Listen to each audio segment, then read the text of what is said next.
তা কত সহজেই দেখেন আমি খিচুড়িটা রান্না করে আপনাকে দেখিয়ে দিলাম। আশা করি জীবনে একবার হলেও ট্রাই করে দেখেন এই কবুতরের মাংস দিয়ে খিচুড়িটা কতটা মজার লাগে। আসসালামু আলাইকুম ভিউয়ার্স, খুব মজাদার এবং সুস্বাদু একটা রেসিপি নিয়ে হাজির হয়েছে। আর সেটা হলো কবুতরের মাংস দিয়ে খিচুড়ি রান্না করে দেবো। আর এই মাংসটা দিয়ে কত সহজেই খিচুড়ি রান্না করা যায় সেটাই আমি দেখিয়ে দিচ্ছি। তো আমি এখানে পরিমাণ মতো তেলটা নিয়েছি। এখন মাংসটা বোনা করার জন্য পেঁয়াজ কুচিটাকে নিয়ে নিলাম। আমি পেঁয়াজটাকে একটু ভেজে দিচ্ছি লাল লাল করে। পেঁয়াজটা কিন্তু দেখেন গোল্ডেন কালার হয়ে গেছে। এখন আমি আস্তে আস্তে করে মশলা দিয়ে দিচ্ছি। আমি এখানে পরিমাণ মতো রসুন বাটা দিয়ে নিলাম, পরিমাণ মতো জিরে বাটা দিয়ে দিলাম, মতো আদা বাটা দিয়ে দিলাম। তারপরে একটু কষিয়ে নিব। আমার মশলাটা অলরেডি কষানো হয়ে গেছে। এখন আমি গুঁড়ো মশলাগুলো দিয়ে দিচ্ছি। আমি হলুদটা পরিমাণ একটু দিয়ে দিলাম, ধনিয়ার গুঁড়োটা দিয়ে দিলাম। তো সবগুলো মশলা দিয়ে আমার কষানো হয়ে গেছে পেঁয়াজটা। এখন আমি কবুতরগুলোকে দিয়ে দিচ্ছি। কবুতরের মাংসটাকে আমি খুব সুন্দর করে কষিয়ে নিচ্ছি 3 থেকে 4 মিনিট। পরিমাণ মতো একটু শুকনো মরিচের গুঁড়ি নিয়ে নিচ্ছি, এগুলোকে দিয়ে দিচ্ছি। তেজপাতা নিয়ে নিচ্ছি। এখন ভালো করে কষিয়ে নেব। স্বাদ মতো লবণটাকে দিয়ে দিচ্ছি। তো ভিউয়ার্স দেখেন কষাতে কিন্তু মাংসের থেকে পানিটা বের হয়ে গেছে। আর এই মাংসের পানিটা দিয়েই আমি মূলত কবুতরগুলোকে রান্না করে নিলাম, কারণ এক্সট্রা কোনো পানি দেওয়ার কোনো প্রয়োজন আমার লাগবে। এখন আমি কবুতরের মাংসটাকে নামিয়ে খিচুড়ি রান্না করার প্রসেসিংটা দেখিয়ে দিচ্ছি। রান্না করার জন্য আমি পরিমাণ মতো তেলটা এখানে নিয়ে নিলাম। আমি তেলের ভিতরে কিছু শুকনো মরিচ কেটে নিয়ে দিচ্ছি। আর এই খিচুড়ি রান্নার ক্ষেত্রে যদি এই শুকনো মরিচটা এভাবে একটু বেছে নিয়ে দেখি একটু স্বাদটা কিন্তু সেই দারুণ আসে। মরিচটা অলরেডি পুরা হয়ে গেছে। এখন আমি এর ভিতরে কিছু আস্তা জিরা দিয়ে দিচ্ছি, কিছু গরম মশলা দিয়ে দিচ্ছি, মরিচ, পেঁয়াজ এবং রসুনগুলোকে দিয়ে দিচ্ছি। পেঁয়াজ, কাঁচামরিচ আর রসুন দিয়ে একটু সুন্দর করে নেড়ে চেড়ে দিচ্ছি। তার মতো লবণটাকে নিয়ে নিচ্ছি। অল্প পরিমাণে আদা বাটা, অল্প পরিমাণে জিরে বাটা, পরিমাণ মতো হলুদের গুঁড়ি, তো ধনিয়া গুঁড়ি, সব কিছু দিয়ে সুন্দর করে আমি 1 মিনিট কষিয়ে নিচ্ছি। আমার কষানো হয়ে গিয়েছে। এখন আমি আগে থেকে ভিজিয়ে ডাউলটাকে রেখেছিলাম। আর আমি এই চাউলটা কিন্তু লাল চাউল দিয়েই আমি মূলত এই খিচুড়িটা রান্না করে নিচ্ছি। এখন আমার সমস্ত মশলা, পেঁয়াজ, মরিচ দিয়ে আমি চাউলটাকে অনেক ভালো করে একটু কষিয়ে নেব।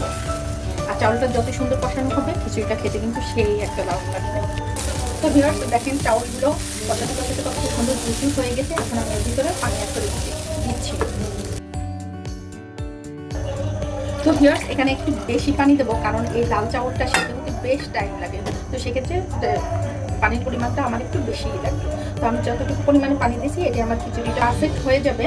আর এখানে আমি প্রায় 3 পোয়া চাউলের খিচুড়ি রান্না করতেছি। আর আমি চাউল এবং ডাউল আগে থেকে ভিজিয়ে রেখেছিলাম। আমি মাংসের মধ্যে কোনো কাঁচামরিচটা অ্যাড করি নাই, কারণ কি আমি খিচুড়ির ভিতরে কাঁচামরিচটা দিব দেখে আমি মাংসের মধ্যে শুধু শুকনো মরিচের গুঁড়িটা অ্যাড করেছি। এখন আমি খিচুড়িটাকে ঢেকে দিচ্ছি একটা ঢাকা দিয়ে। দেখেন অলরেডি কিন্তু খিচুড়িটা বলক এসে গেছে। আমি এই মুহূর্তে কিন্তু এর ভিতরে কবুতরের মাংসটা দেবো না। আমার খিচুড়িটা একটু ফুটুক, আর একটু ফোটার পরে আমি কবুতরের মাংসটা এর ভিতরে অ্যাড করে দেবো। এখন চাউলটা কিন্তু প্রায় 3 ভাগের 1 ভাগ ফুটে গিয়েছে। আর 2 ভাগ ফোটার পরেই আমি মাংসটাকে দেবো। তো ভিউয়ার্স দেখেন খিচুড়িটা কিন্তু অলরেডি দেখেন 3 ভাগের 2 ভাগ হয়ে গেছে। আর খিচুড়ির ভিতরে পানি রয়ে গেছে। এখন আমি এর ভিতরে ওই যে কবুতরের মাংসটা ভুনা করে রেখেছিলাম সেটি দিয়ে দিচ্ছি।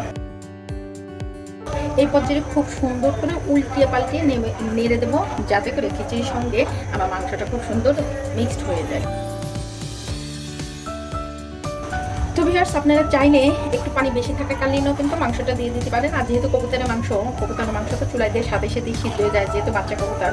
তো দেখেন একদম খিচুড়ির সঙ্গে আমি মাংসটাকে খুব সুন্দর করে মিক্সড করে দিলাম। এখন আমি দমিয়ে বসিয়ে দিব। আমি এখন 10 থেকে 15 মিনিট পর ফিরে আসবো। একদম এই পর্যায়ে জালটা একদম লো হিটে আমি রেখে দিব। তো ভিউয়ার্স অলরেডি আমার খিচুড়িটা রান্না হয়ে গেছে। আমি নামানোর আগে জাস্ট 1 চামচ ঘি এর উপরে দিয়ে দিচ্ছি। এটা অপশনাল, যদি থাকে তাহলে দেবেন, না থাকলে কোনো প্রয়োজন নেই। আর ঘিটা দিলে কী হয়, স্বাদটা কিন্তু খুবই সুন্দর আসে, খুবই মজা লাগে খেতে। এরপর আমি লাস্ট একটা নাড়া দিয়ে আমি এখন খিচুড়িটাকে নামিয়ে পরিবেশন করে দেখিয়ে দিচ্ছি। আর দেখতে কিন্তু সেই একটা স্বাদ হয়েছে। আর যেহেতু লাল চাউল দিয়ে রান্না করছি, আর তার সাথে কবুতরের মাংস, তার স্বাদটা অবশ্যই হবে। তো এভাবে বাসায় একবার যে কোনো টাইমে, যে কোনো সময়, সকালে, বিকালে, রাত্রে, যখনই মন চায় তখনই কিন্তু এই খিচুড়িটা ঝটপট করে রান্না করে এখন আমি পরিবেশন করে দেখিয়ে দিচ্ছি। অলরেডি কিন্তু আমার রান্নাটা শেষ হয়ে গেছে। আপনারা চাইলে ঘিটা দিয়েও 1 মিনিট দমে বসাতেই পারেন, না চাইলে কোনো সমস্যা নেই। তো ভিউয়ার্স কত সহজেই কিন্তু কবুতরের মাংস দিয়ে খিচুড়ি রান্না করে নিলাম লাল চাউল দিয়ে। তো বাসায় একবার এভাবে ট্রাই করেন, দেখুন কতটা মজার আর কতটা সুস্বাদু লাগে। তো আপনারা যদি আমার চ্যানেলে নতুন হয়ে থাকেন, যদি আমাকে একটা লাইক, কমেন্ট আর শেয়ার করে দেবেন।